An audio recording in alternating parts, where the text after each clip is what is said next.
That exclusive first interview with Manti, the star player who led Notre Dame to the championship this year, all the while telling the emotional story of how he lost both his grandmother and his girlfriend within 6 hours. Except the girlfriend, who was said to have died of leukemia, was never real. Ever since this story broke, people have been asking, was Teo the victim or the perpetrator of this hoax? For the first time, Teo is telling his side of the story as he prepares for the NFL draft in Florida. Our coverage starts this morning with ABC's Matt Gutman, who is in Miami. Good morning to you, Matt.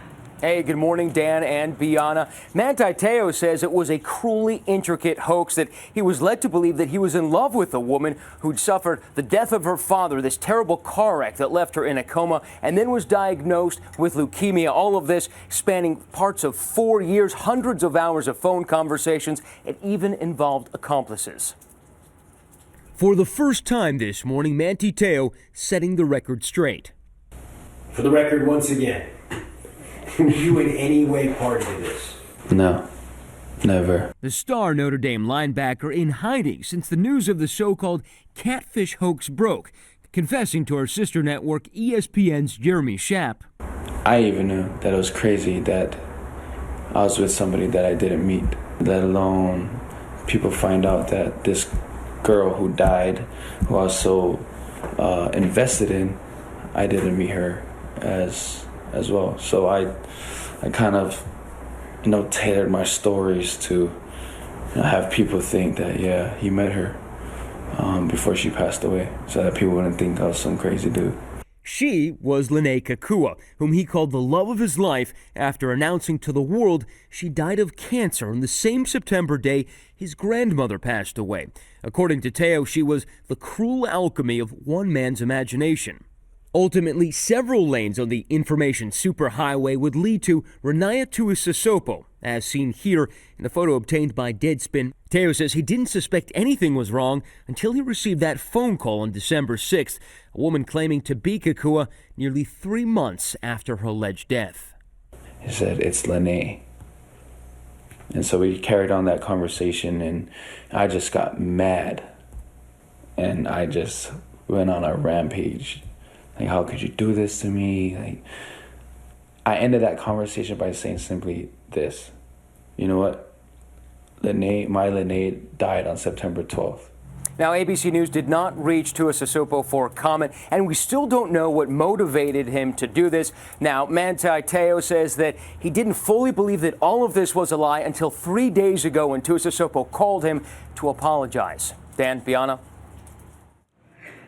All right, Matt Gutman, our thanks to you. And ESPN's Jeremy Schaap was the only reporter to sit down with Manti and speak with him exclusively. Jeremy, you spent 2.5 hours with Manti, but this obviously was just an audio interview. Can you tell us what his demeanor was like? Well, I have to say I was very impressed throughout our interview. He was very composed, collected. He never hesitated. He answered every question I asked. I think we were in there, as you said, for about 150 minutes. By one count back at our office, he was asked more than 300 questions in that time. He never demurred. You sat there with him for 2.5 hours. Did you walk away with the impression that he was part of this hoax, or he was purely the victim of the hoax? He convinced me that he was not party to this hoax.